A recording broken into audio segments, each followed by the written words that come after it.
Bonjour, bonjour et bienvenue à tous. J'espère que vous êtes prêts pour profiter au maximum de ce printemps ensoleillé. Je ne sais pas vous, mais perso, ce beau temps me fait réfléchir à mon jardin. Je tiens à vous remercier pour vos likes et vos messages. Je vous encourage à me donner de vos nouvelles, cela me fait super plaisir. À tous les nouveaux abonnés, soyez les bienvenus et n'hésitez pas à partager ma chaîne avec ceux que cela intéresse. Et puis sinon, je suis ravie de vous retrouver pour ces nouvelles guidances. Nous allons donc prendre connaissance de la météo énergétique d'avril, avec laquelle j'espère vous apporter un autre regard. Surtout, restez positif et confiant. N'oubliez pas que les guidances ne vous donnent pas de réponse. Elles sont là pour vous aider à changer votre regard sur les événements, pour mieux les appréhender. Je me dois de vous rappeler que ce tirage n'est pas personnalisé. N'oubliez pas que vous êtes maître de vos choix et que vos décisions vous appartiennent. Comme d'habitude, nous allons découvrir ensemble pour quel signe sera ce tirage, car je prends toujours les cartes sans connaître le bénéficiaire. Je remercie donc mes guides de bien vouloir vous transmettre un message. Alors allons-y.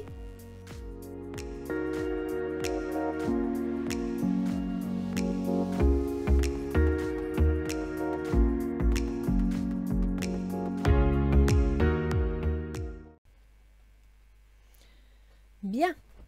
Alors, nous allons voir un petit peu pour avril 2022 quelles vont être les énergies. Ce tirage est pour les lions. Bonjour les lions. Nous entrons dans votre guidance. On va commencer par les conseils de Ganesh. Entièreté. C'est le chakra du cœur, les lions. Donc, écoutez votre cœur. Restez entier, restez fidèle à vous-même. Restez lion, quoi. Compréhension. Alors, agissez avec cœur, avec ce qu'il y a au plus profond de vos tripes et en même temps, prenez le temps d'écouter, d'observer, de comprendre la situation pour pouvoir arriver à ce qu'on va voir par la suite. Le temple de Cornaline, 179. Voyons voir notre petit résumé. Voilà. Alors, le temple de Cornaline, le ventre de Sekhmet. Cet oracle vous exhorte à garder confiance et à progresser avec bravoure et force. Même si ce n'est pas toujours facile, votre sincérité et votre courage vous permettront de vivre la vie à laquelle vous êtes destiné. Ne renoncez pas, car Isis vous dit que vos peurs sont infondées. Cet oracle répond oui à toute question que vous vous posez. Défendez vos opinions et prenez de l'assurance, les obstacles vont s'effacer. Il se peut que votre ego en fasse les frais. Même si la route vous paraît chaotique, tout va bien se passer. Si votre instinct vous pousse à agir, faites-le. Sinon, laissez Isis faire selon son désir, car elle a toujours le dernier mot. La justice divine finit toujours par l'emporter. Bon, apparemment, la bataille va pas être facile, mais on vous dit de garder le courage, d'oser s'il y a trop de situations pas claires, vous imposer, faire entendre votre voix, expliquer ce qu'il en est exactement, ne pas lâcher prise, que de toute façon, si la situation que vous avez affrontée vous est destinée, vous en trouverez la solution. En gros, c'est ça. Vous êtes soutenu par Isis, vous pouvez y aller. Entièreté, ça rejoint tout à fait ce qu'elle vous dit, hein, d'agir avec cœur, d'agir avec sincérité, c'est exactement ça. Écoutez votre cœur, soyez sincère dans vos actions et dans vos paroles et en même temps, soyez dans la compréhension. C'est-à-dire que si à un moment donné, vous devez faire montre d'autorité pour imposer les choses, essayez d'y mettre les formes. Alors, du 1er au 10, vous me sortez le valet de denier. Et oui, il y a un document, il y a quelque chose qui s'annonce dès le début du mois d'avril. Donc, vous posez une action, soit c'est un contrat, soit c'est un document financier, mais là, il y a quelque chose. Le chevalier d'Atamé. Et puis, mentalement, vous êtes prêts, hein, vous y allez. Hein. Là, vous allez en découdre. Le changement. Bah oui, je comprends maintenant. Vous avez le valet de denier qui est l'initiation d'un projet, une mise en début de quelque chose, concret, matériel, financier. Vous avez le chevalier d'Atamé, c'est dans l'esprit, c'est dans le mental, c'est dans la communication. Donc, vous avez décidé de communiquer en rapport avec ce document pour entraîner un changement et vous êtes protégé. Le petit monsieur à la chemise jaune, c'est votre guide. Donc, Isis vous le dit. Hein, Isis vous soutient dans votre démarche et vous êtes guidé. Du 10 au 20, vous avez le 7 d'épée. Alors le 7 d'épée, c'est soit vous êtes tenté de fuir une situation parce qu'elle devient trop compliquée, parce que ça vous gave, comme disent les jeunes, soit vous êtes en train de manipuler la situation. En tant que lion, je ne vous vois pas manipuler la situation parce qu'en général, les lions sont assez francs, sont assez directs. Quand quelque chose ne leur plaît pas, ils ne se gênent pas pour le dire. Donc, je pense plutôt que vous cherchez à fuir une situation. Il y a quelque chose qui vous pompe l'air et vous en avez assez. N'oubliez pas ce que vous a dit Isis. Tenez le bon bout, ne lâchez pas le morceau. Vous me sortez le 9 de calice. Le 9 de calice, c'est une carte qui annonce qu'on a de l'intuition, qu'on voit les choses, qu'on entreprend et en même temps qu'on doit écouter son intuition. C'est-à-dire qu'au lieu de fuir, cherchez à comprendre, compréhension, ce qu'il y a exactement dans le dossier. Servez-vous de votre intuition qui vient de votre cœur pour pouvoir prendre des décisions. Et à partir de là, au lieu de fuir, ou peut-être de tricher, je ne sais pas, en écoutant votre intuition et votre cœur, vous me sortez le contrat. Donc, il y a bien une négociation. Oh, bah dis donc, non seulement il y a des ententes, des négociations, mais en plus, on signe. Donc, vous allez arriver au bout de ce que vous voulez. Soyez tenace, défendez vos positions, ne fuyez pas, ne lâchez pas le morceau. Du 20 au 30, vous avez le 2 de bâton. Ça, c'est bien. Le 2 de bâton, ça veut dire que vous plantez les deux pieds de votre projet. Vous vous ancrez dans le sol pour avancer. Vous regardez l'avenir. Le page de baguette. Le page de baguette, c'est une action qui démarre. Donc, c'est encore un projet. Parce que la baguette et le bâton, c'est la même chose. Donc là, sur le même étage du 20 au 30, du 20 au 30, vous munissez la première action, le début de quelque chose. Avec le 2 de bâton, on y va, on continue. C'est bien. Il y a des enfants. Alors, il est possible que dans votre projet, il y ait une histoire d'enfant, une histoire concernant les enfants, mais ça peut être aussi tout simplement quelque chose de nouveau, d'accord, qui va vous apporter du bonheur, qui va vous faire plaisir, apporter de l'harmonie. C'est un très beau jeu, hein. Apparemment, d'après Isis, ça ne va pas être facile, mais vous avez un beau jeu. Alors, qu'est-ce que vous êtes, vous les lions, en ce moment? Ah oui, d'accord. Donc là, actuellement, vous êtes blessé, vous êtes vexé, vous êtes mal à l'aise. Vous n'appréciez pas la situation dans laquelle vous êtes. Il y a dû y avoir des disputes, il y a dû y avoir des mots. Flirt, offrez votre légèreté, votre énergie de légèreté aux autres. On vous dit de lâcher prise. S'il y a des conflits, s'il y a des mésententes, ne vous engagez pas là-dedans, lâchez prise. Prenez de la distance. Autant il faut rester proche de vos objectifs pour agir, autant s'il y a des disputes, des chicaneries, prenez le large. Le 2 d'air. Ah oui, là, il y a de la discussion, hein. Incapacité ou manque d'empressement à prendre une décision. Faire face à une impasse, nier l'existence d'un problème. Isis vous dit, regardez les choses en face. Prenez votre courage à deux mains et allez-y. Votre ego en prendra peut-être un coup. C'est peut-être pour ça que la carte dit, nier l'existence d'un problème. Mais vous devez prendre une décision, vous devez prendre les choses en main, d'accord? Donc là, vous hésitez. Je dirais qu'avec ce côté-là de votre position actuelle correspond à ça. Vous voulez fuir la situation parce que vous n'en pouvez plus. N'oubliez pas ce que Isis vous a dit. Allez jusqu'au bout, vous allez gagner. Votre ego en prendra peut-être un coup. C'est vrai, vous n'obtiendrez pas exactement ce que vous voulez. C'est possible, mais vous gagnerez quand même. Alors, votre intention, c'est le 10 de denier. C'est bien. Vous voulez la fortune, vous voulez la réussite, vous voulez le bien-être, vous voulez stabiliser la totalité de votre vie. Les enfants, donc là, je pense qu'il y a une histoire avec les enfants parce que vous me ressortez les enfants. Votre vie amoureuse est influencée par les enfants. Donc, vous voulez stabiliser votre situation et être sécuritaire pour votre famille. Le 8 d'eau, volonté de passer à autre chose. Vous êtes à la recherche de quelque chose de plus significatif. Développement spirituel et affectif. Oui, vous êtes sur le point de vouloir tourner la page d'une situation compliquée. Donc, tourner la page d'une situation compliquée, pourquoi pas? Mais par contre, défendez votre bout de gras, ne vous laissez pas marcher sur les pieds. Ouais, je vois une chose avec ma roue astrologique. Vous avez la maison 8 en poisson et ce mois-ci en poisson, toutes les planètes s'y rejoignent. Donc, je comprends mieux pourquoi. Alors, l'autre en face, il est 8 de denier. L'autre en face, il potasse son dossier.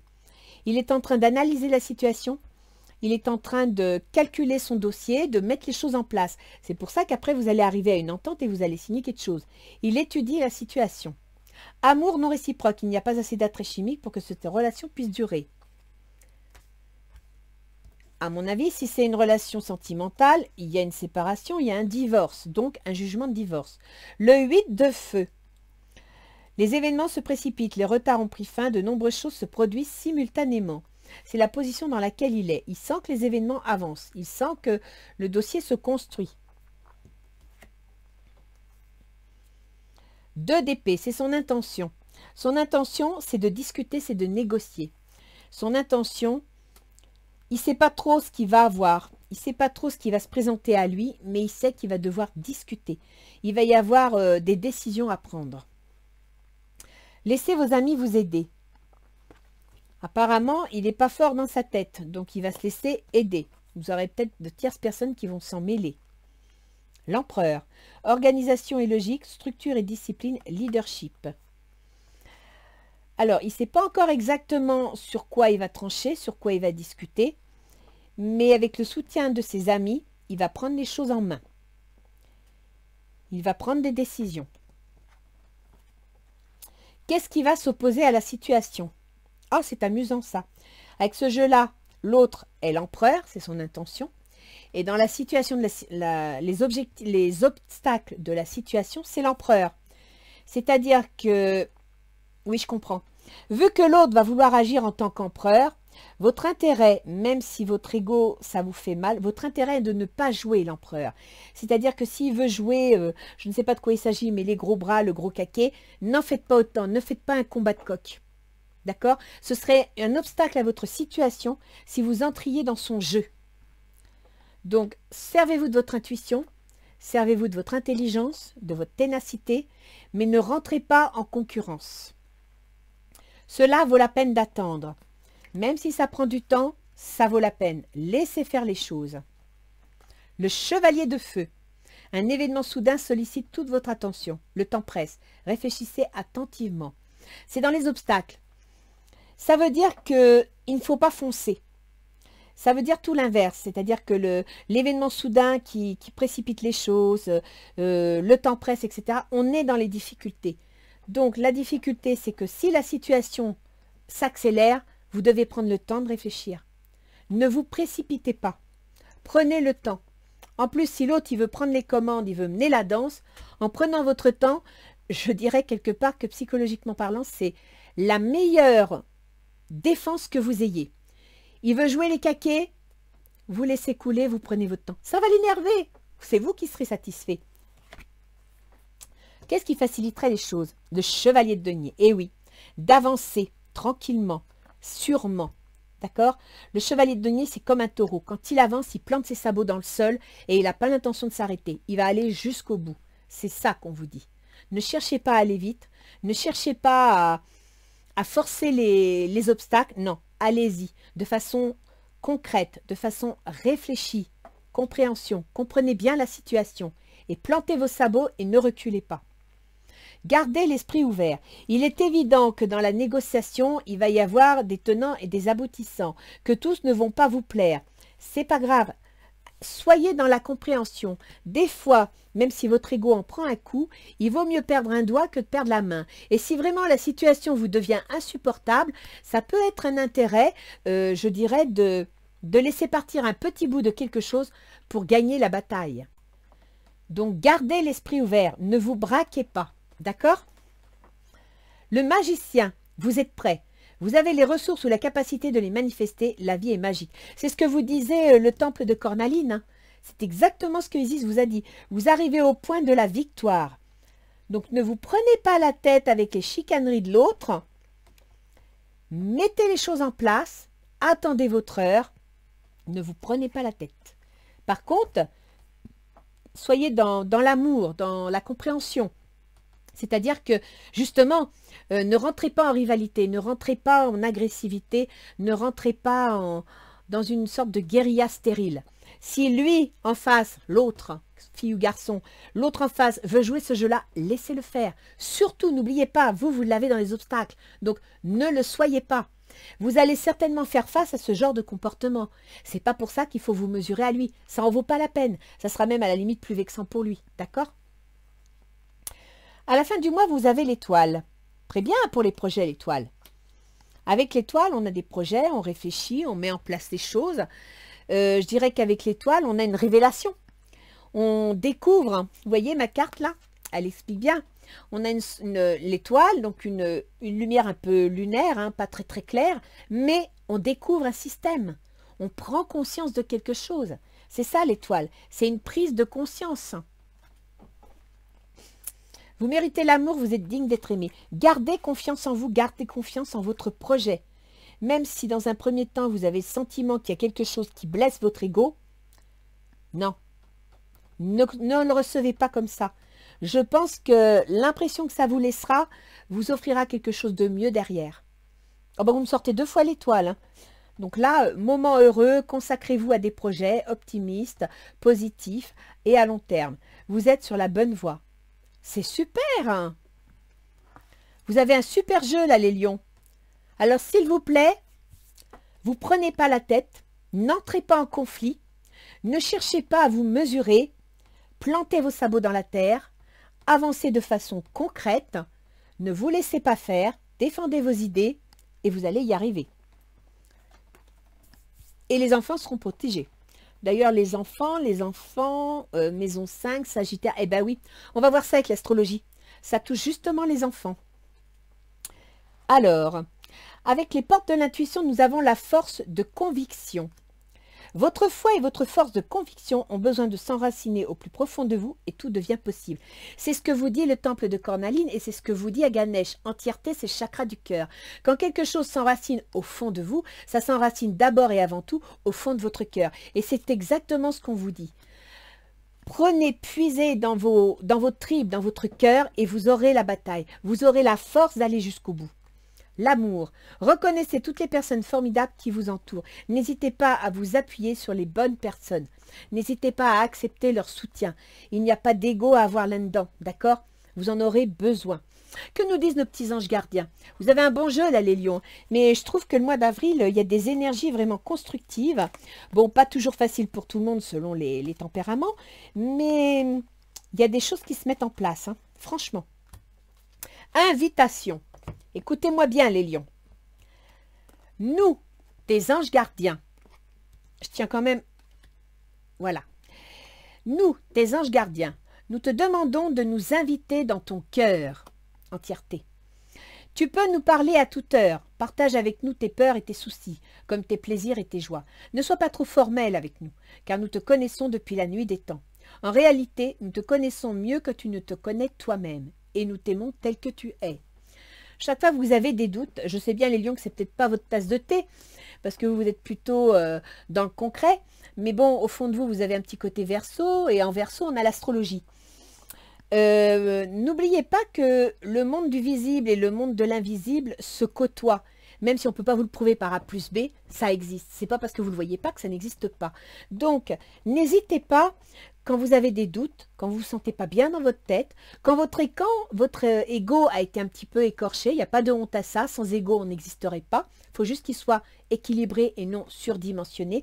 N'hésitez pas à vous adresser à vos guides, n'hésitez pas à leur demander de l'aide, d'accord? Alors, on va voir un peu l'astrologie, parce que là, pour vous, ça va bouger. Bon, déjà, je vais commencer par votre gouverneur qui est le soleil et qui est en bélier. Alors, votre gouverneur qui gouverne donc votre volonté personnelle, votre comportement, vos choix et votre santé éventuellement, il est en bélier, c'est-à-dire qu'il est dans les démarches administratives, juridiques et financières. Donc, il y a bien une affaire financière et juridique qui se règle, d'accord ? Il va passer à partir du 21 avril en taureau. C'est-à-dire qu'à partir du 21 avril, c'est du 10 au 20, c'est ici. Or, ici, je vous rappelle que vous me sortez les contrats et les signatures. Il passe en taureau, c'est-à-dire qu'il passe dans votre carrière, dans votre position sociale et dans vos ambitions. Donc, vous allez y arriver. Vous arrivez au bout, d'accord ? Il faut savoir que dans le taureau, vous avez Uranus. Uranus, c'est le changement soudain, c'est l'événement inattendu. C'est peut-être ça, justement, l'événement inattendu. Le 9 de calice. La chose inattendue. ça sort de l'ombre. Vous voyez ce que je veux dire? C'était secret et ça arrive. Et donc, Uranus gouverne vos contrats, vos employeurs, votre conjoint. Donc, il y a bien quelque chose d'inattendu qui va se pointer dans votre carrière, dans votre position sociale et qui va vous permettre de régler les choses, de mettre des papiers en signature, que ce soit un jugement de divorce ou que ce soit un nouveau contrat de travail ou la vente d'une entreprise. D'accord? Alors après, on a Mercure. Mercure, c'est le processus mental. Mercure, c'est toutes ces épées que vous me sortez par-ci, par-là. Mercure, chez vous, il gouverne vos projets, vos soutiens. Et il gouverne également l'argent. L'argent que vous gagnez ou que vous dépensez, mais aussi les moyens que vous avez à votre disposition, votre potentiel, vos capacités. D'accord? Mercure, il est entré en bélier avant-hier, donc le 28. Et en entrant en bélier, Mercure est entré dans vos démarches administratives, juridiques et financières. Mercure, c'est de la communication, c'est des échanges, c'est des signatures, c'est des contrats. Donc, depuis fin mars, vous avez Mercure là qui va favoriser jusqu'au 12 avril la signature de contrats, la signature de papiers financiers concernant vos projets. Il faut savoir que le 12 avril, Mercure va passer en taureau. Donc, il va passer dans votre carrière, votre position sociale, vos ambitions. Le même jour où il va passer en taureau, nous avons la conjonction Jupiter-Neptune qui va se faire en poisson dans le domaine des transformations, des ruptures, des pertes, des changements. Donc, si le 12, vous signez quelque chose concernant votre carrière, il y a un changement. D'accord? Pareil pour un divorce. Si vous divorcez, il y a une pension alimentaire, vous signez, c'est lié à votre situation, votre position sociale. Mercure, donc je vous ai dit... Alors après, on a Vénus. Vénus, qui depuis début mars est en Verseau. Elle est donc dans le domaine de votre conjoint, de votre employeur, de vos contrats. Vénus, elle est un peu rebelle. Elle en a assez. Elle veut que ça avance, elle veut que ça change. Elle veut tourner la page. Vénus va, à partir du 6 avril, passer en Poisson.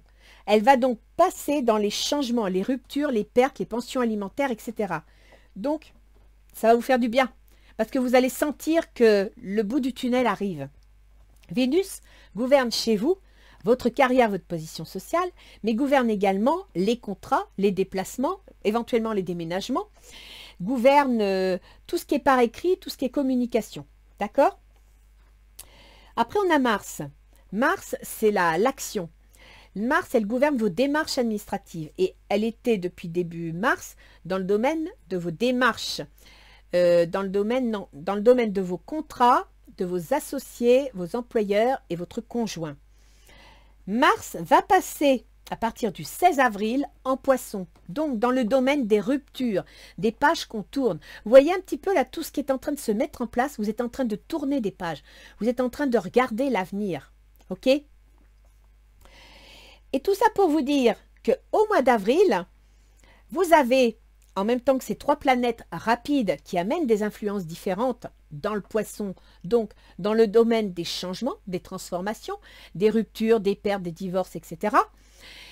Eh bien, il y a deux planètes, Jupiter et Neptune, qui vont se rencontrer. Jupiter gouverne le domaine de vos enfants, et vous m'avez sorti les enfants, ici et là, d'accord ? Il gouverne le domaine de votre créativité, qu'elle soit artistique ou professionnelle. Et il gouverne également le domaine de vos amours. Et il va rejoindre Neptune, qui lui gouverne le domaine de toutes ces transformations.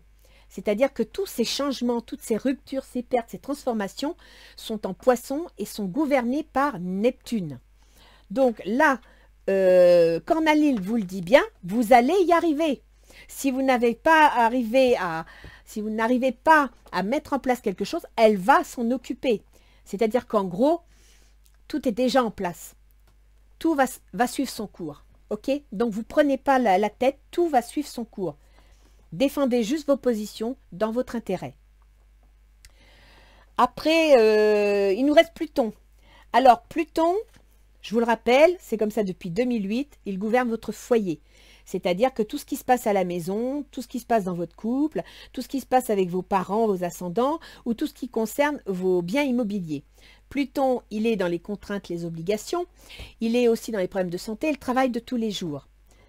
il est toujours là jusqu'en 2023, mais vous arrivez à la fin. Ça veut dire que vous avez réussi à mettre de l'ordre et avec cette précipitation de planètes en Poisson, je pense que c'est bien parti parce que il faut savoir que Pluton et Neptune sont en train de faire un sextile. Donc elles se donnent un coup de main. D'accord? Écoutez les lions, vous avez un bon jeu. Sincèrement. Vous allez peut-être avoir le sentiment des fois que ça avance pas ou que c'est lourd, que vous en avez à marre, que ça traîne. Laissez faire. Vous m'avez tout sorti là, regardez. 2 jeux différents, 2 jeux qui vous le disent. Ici, on vous annonce le changement. Ici, on vous annonce des signatures. Et ici, on vous annonce qu'avec les enfants, vous allez retrouver votre équilibre, votre épanouissement. Et que vous allez pouvoir vous lancer vers l'avenir. Vous avez un beau jeu, les lions. Alors, même si ça pique un peu au niveau de l'ego, laissez pisser. D'accord? Allez, je vous fais un gros bisou. Je vous dis bon courage et à bientôt.